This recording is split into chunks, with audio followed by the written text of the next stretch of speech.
আসুন একটা জিনিস দেখাবো এখানে, আসুন। এটা তখনকার দিনের ফিল্টার, জলের ফিল্টার, কি সুন্দর দেখুন। প্রথমবার মুর্শিদাবাদে এসে কোনো সুড়ঙ্গ পথ দিয়ে, গুপ্ত পথ দিয়ে আমি যাচ্ছি, ভাবুন, গায়ে কাটা দেওয়ার মতো কিন্তু একটা এক্সপিরিয়েন্স। আমি এখন এসে গেছি কাঠগোলা বাগান বাড়িতে। দেখুন আপনারা আজকে এখানে এসেছেন, এই জায়গাটার নাম হচ্ছে কাঠগোলাপের বাগান বাড়ি। এই বাগান বাড়িটা ছিল নবাবের, নবাব বলতে মোবারক দোল্লার। এই জায়গাটা নবাবের কাছ থেকে তারা জায়গাটিকে লিজ নিয়েছিলেন 999 বছরের জন্য 1200 টাকার বিনিময়ে। এখানে কাঠের ব্যবসা হতো, গোলাপ ফুলের চাষ হতো বলে বাগানটির নাম দেওয়া হয়েছিল কাঠগোলাপের বাগান বাড়ি। এইটার নাম হচ্ছে প্যালেস মিউজিয়াম। এর উচ্চতা হচ্ছে 65 ফিট। লক্ষ্মীপদ সিন্ধুকারের পরবর্তী জেনারেশন এটিকে তৈরি করেছিল 1870 সালে। এর ভেতরে 200 থেকে 250 বছর আগে জিনিস আছে, যেগুলো আপনাদেরকে আমি ভেতরে ঢুকিয়ে বলে দেবো ফোনটা কি। এই প্যালেসে একটা প্রথম হিন্দি বইয়ের শুটিং হয়, মেরা করা মেরা ধরান। ধর্মেন্দ্র উত্তম কুমার যোগিতাবালি তার এখানে সে বইটা শুটিং করেন। তার অনেক পরে হয়েছিল বলদুর্গা মাইকি, একদিকে ছিল রাজা একেন বাবু, টিভিতে সিরিয়াল বেহুলা, প্রফুল্ল, খনার বচন, আমি সিরাজের বেগম, মহাবীর, তারাপীঠ, সব এখানে শুটিং হয়ে গেছে। আচ্ছা, এখনো কি শুটিং হয়? এখনো শুটিং হয়। আচ্ছা, পুকুরটা হচ্ছে প্যালেস পুকুর বা রানী পুকুর। 4 ভাই ছিল, 4 ভাইয়ের 4 রানীরা এখানে মাঝে মধ্যে স্নান করতেন। এখানে 4 ভাইয়ের 4টে, মানে এখানে আপনার এরা খুব শখ করে দুটো মাছ পুষেছে। হীরামতি মাছগুলো যখন 2 থেকে 2.5 কিলো ওজন হয়, মাছগুলোকে তারা জল থেকে ডাঙায় তুলে একটা মাছের নাকে হীরের নথ, অপর একটা মাছের নাকে মতির নথ পরিয়ে দিয়ে মাছগুলোকে জলে ছেড়ে দেয়। মাছগুলি জলে খেলা করতো। ওজন হয়েছিল 1.5 মণ, প্রায় 60 কিলো। বয়সকালে যখন মাছগুলি মারা যায়, পুকুর থেকে মাছগুলোকে তুলে সামনের দুটো জায়গায় দুটো মাছকে নিয়ে গিয়ে সমাধি দেওয়া হয়। সেই মাছের সমাধি দেখাবো। মাছের সমাধি, যে মাছের, ও আচ্ছা আচ্ছা, যখন মারা যায় পুকুর থেকে মাছগুলোকে তুলে নিয়ে এসে এখানে একটা আগে হীরামতি মাছকে দু জায়গায় সমাধি দিয়ে আচ্ছা দুটো করে 4টে মাছের মডেল তৈরি করে দেওয়া হয়। তখনকার যুগের মশলা ছিল চুন, সুরকি, খয়ের, সাবু, বালি, চিটাগুড়, কলাইরাটা, ইটের গুঁড়ো দিয়ে মুর্শিদাবাদের শিল্পী মনমোহনদা সেই মাছ করেন, মিরকা মাছ বা মৃগেল মাছ। এটা হচ্ছে গণেশ জি। দুর্গাপুজোর সময় যে আপনারা গণেশ দেখেন পেড়ে থেকে পইতে, বাহন থেকে আবার সুরটা থেকে বাঁদিকে ঘোরানো, এই গণেশকে বলা হয় সিদ্ধিদাতা গণেশ। এই যে গণেশটা দেখছেন, সুরটা যে ডান দিকে ঘোরানো, দেখুন পেটে আছে সাপ, জন্য এনাকে বলে নাগেশ্বর গণেশ। আচ্ছা, মহারাষ্ট্র গণেশ এটা। আচ্ছা আচ্ছা, নাগেশ্বর গণেশ। কত কিছু জিনিস জানতে পারছি, কত কিছু জিনিস জানার আছে না? সত্যি বলছি, আমার কিন্তু ভীষণ ভালো লাগছে। আমি এতটাই এর ভেতরে ঢুকে যাচ্ছি ইতিহাস শুনতে শুনতে, আর সে কারণেই আমি সব জায়গাতেই চেষ্টা করছি যাতে গাইড দাদাদের সাথে ঘোরা যায় পুঙ্খানুপুঙ্খ জানার জন্য। আমি যেটুকু জানি সেটুকুতে শান্তি হবে না আমার, তাহলে আমি আপনাদেরকে আরো ভালো করে দেখাতে পারবো, আরো ভালো করে জিনিসগুলো বোঝাতে পারবো। কারণেই গণেশজি, ওখানে দেখলাম গণেশজি, এটা হচ্ছে শ্বেত ভৈরবজি, পাশে দেখবেন কাল ভৈরবজি। আচ্ছা, ভৈরবজি মানে শিবের একটা অংশ। দেখুন কুকুরের উপরে ভৈরবজি বসে রয়েছেন, কুকুর হচ্ছে ভৈরবজির বাহন। এই মূর্তি দেখতে গেলে পাবেন উত্তরপ্রদেশ কাশী বেনারস মন্দিরে।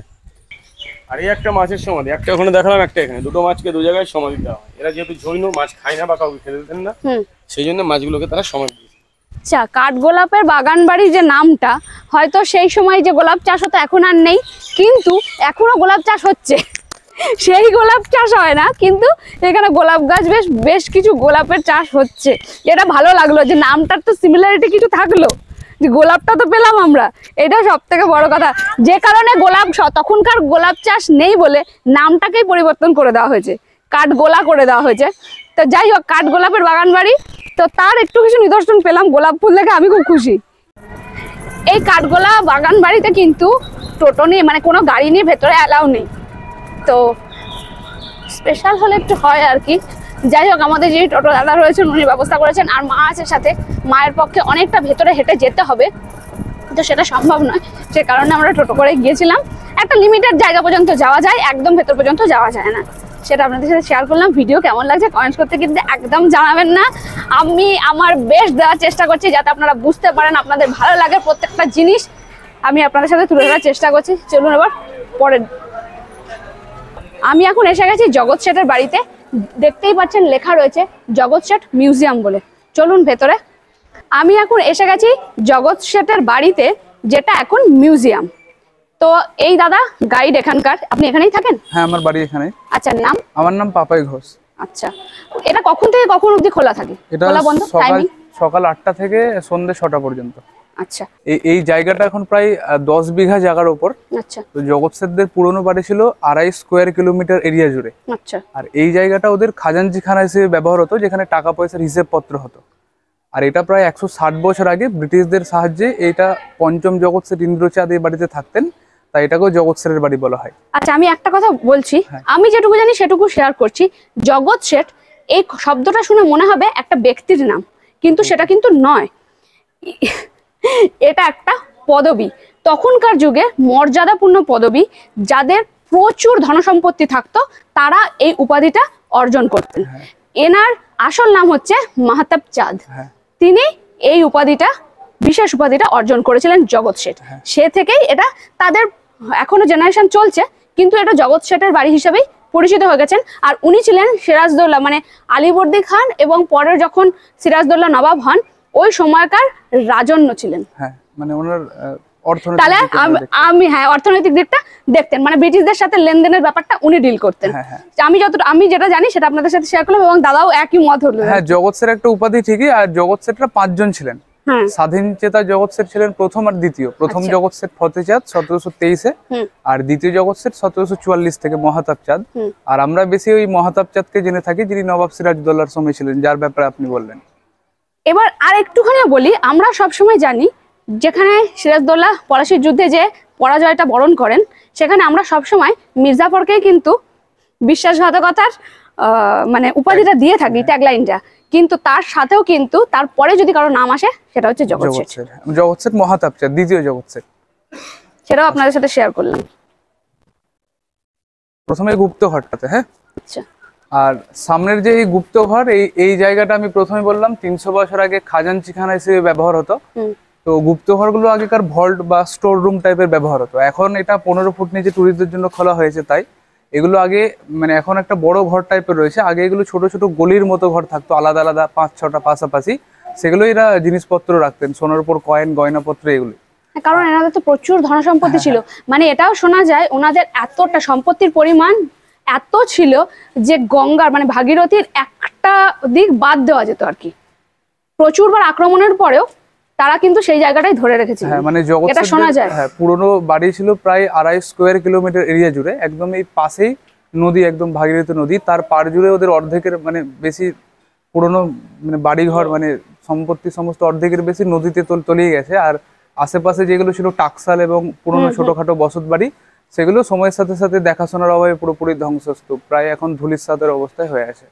আর এই বাড়িটা ওদের খাজানচিখানা ছিল, যেখানে ওনারা টাকা পয়সা রাখতেন। এবং সুরঙ্গ পথ এখানে একটা আছে এই পাশে। আচ্ছা, এই পাশে আসুন। সুরঙ্গ পথ যেটা, এটা এখন 20 ফুট নিচে এখন যাওয়া যায় পর্যটকদের জন্য, এটাও খোলার অবস্থায়। এখানে যাওয়া যায়, নিচে নামা যায়।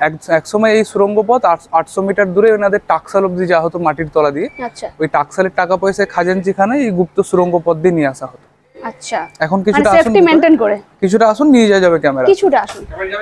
হ্যাঁ হ্যাঁ, আসুন। সুরঙ্গ পথ এখন তার কিছু কাজকর্ম নেই, এখন ওই টুরিস্টদের দেখানোর জন্য কিছু পুরনো অস্ত্র শস্ত্র এগুলো সংগ্রহ করে রেখেছে। আচ্ছা, এখানে আছে। হ্যাঁ, মিউজিয়াম টাইপেরই বানিয়ে রাখা হয়েছে এটা। আচ্ছা আচ্ছা। আর এই সুরঙ্গটা এখন পাঁচিল দিয়ে দেওয়া হয়েছে এই কারণে, নদীর গতিপথ বদলে যাওয়ার কারণে এগুলো সম্পূর্ণ মানে জল ভর্তি অবস্থায় হয়ে গেছে। কাঠগোলা বাগান গেছেন আপনারা? ওইখানে যে সুরঙ্গের অবস্থা জলে ভর্তি, একই এরও ছিল। এই জলকে এখন বন্ধ করে এদিকটা টুরিস্টদের জন্য খোলা হয়েছে, সেটাতে আমরা যাবো। আর এটা আর বলা হয় যে এই সুরঙ্গ পথে গিয়ে কাঠগোলা বাগান বাড়িতে উঠেছে এবং এটার সাথে গঙ্গা ভাগীরথীরও যোগ হয়েছে। মানে কাঠগোলা বাগানের সাথে যে জগৎ শেঠদের বাড়ি পুরনো বাড়ি যেটা ধ্বংস হয়ে গেছে, ওখান থেকে ছিল একটা সুরঙ্গ যেটা 1.5 কিলোমিটার মাটির তলা দিয়ে। আচ্ছা, ওটাই মানে রাস্তার জল ওটাতে দেখা যায়। এইটার সঙ্গে এদের টাকসালের লিঙ্ক ছিল, এই খাজানচিখানার। আচ্ছা আচ্ছা, যেখান থেকে গোপনে গুপ্ত অবস্থায় সমস্ত কারবার হতো আর কি, ধনসম্পত্তি আনা হতো, এরকম একটা ব্যাপার। একদম মানে একদম ওদের কর্মক্ষেত্রে ওদের জিনিসপত্র এদিকে নিয়ে আসা। প্রথমবার মুর্শিদাবাদে এসে কোনো সুরঙ্গ পথ দিয়ে, গুপ্ত পথ দিয়ে আমি যাচ্ছি, ভাবুন, গায়ে কাটা দেওয়ার মতো কিন্তু একটা এক্সপিরিয়েন্স। আচ্ছা, এবার অফ করে দিতে হবে। আমি এখন এই গুপ্ত সুরঙ্গ পথ থেকে বেরোলাম আর কি। বিশ্বাস করুন, ভেতরে তো ক্যামেরা অ্যালাউ নেই অ্যাজ ইউজুয়াল, কিন্তু এত সুন্দর সুন্দর জিনিস দেখার আছে। এই আমরা যে গুপ্ত ওই পথ সুরঙ্গ পথটা এলাম, ওটা হচ্ছে টোটাল 105 মিটার। আগে যখন টাকশালের সাথে কানেকশন ছিল তখন ওটা ছিল 800 মিটারেরও বেশি আর কি। কিন্তু বিশ্বাস করুন, ভেতরে 300-320 এরকম মানে আগেকার যে ব্যবহৃত জিনিসপত্র রয়েছে, মানে গন্ডারের পিঠের হাল, হ্যাঁ, তারপরে তখন যে শাস্তি দেওয়া হতো যারা চুরি করতো বা কিছু, কান কাটার ছুরি, কাঁচি, কান কেটে দেওয়া হতো সেই কাঁচি, নখ উপড়ে নেওয়া হতো, মানে অত্যাচারের যেগুলো আমরা পড়েছি সেগুলো নিদর্শন অনেক কিছু রয়েছে। এবং বর্গী আক্রমণের সময় যে সমস্ত ঢাল তরোয়ালগুলো ইউজ হতো, এবং পরবর্তীকালে পিস্তল, এবং বারুদের যে পিস্তলগুলোই তো বললেন, হ্যাঁ হ্যাঁ, সেইগুলো দাদা বন্দুক, হ্যাঁ দাগা বন্দুক সমস্তটাই ওখানে রাখা রয়েছে। হাতির দাঁতের কিছু হ্যান্ডেল মানে তরোয়াল, কিন্তু হাতির দাঁতের ওপরটা যেটা ধরা হতো আর কি, সেই সমস্ত জিনিস ওখানে রাখা রয়েছে। তারপরে বাইক আছে, বাইক রাখা রয়েছে। অনেকে ওটা ইংরেজদের মনে করেন, সেরকম নয়, মানে এই জগৎ শেঠেরই বংশধর 5ম জেনারেশন যেটা ছিলেন আর কি, ওনারা ইউজ করতেন, সেই সমস্ত রাখা রয়েছে। ভেতরটা কিন্তু ভীষণ সুন্দর। আমি যেগুলো দেখাতে পারছি না, আমি যেগুলো নিজে দেখছি, আপনাদের সাথে শেয়ার করতে পারছি না, আপনারা কিন্তু আসলে একদম ঘুরে যাবেন, ভীষণ ভালো লাগবে। এত ভালো, আমরা বললাম না আমরা ইতিহাস পড়েছি কিন্তু কাছ থেকে দেখিনি, আর যখন আমরা দেখতে এসছি পড়ার সময় তখন ঘেটে গেছে আর কি, মানে তখন তো লিখতে হবে, তখন তো পড়াশোনা করতে হবে। এবার এখন ভীষণ ভালো লাগছে, তখনের অনুভব এখন ভাবা যাচ্ছে। হ্যাঁ হ্যাঁ সে। আসুন একটা জিনিস দেখাবো এখানে, আসুন।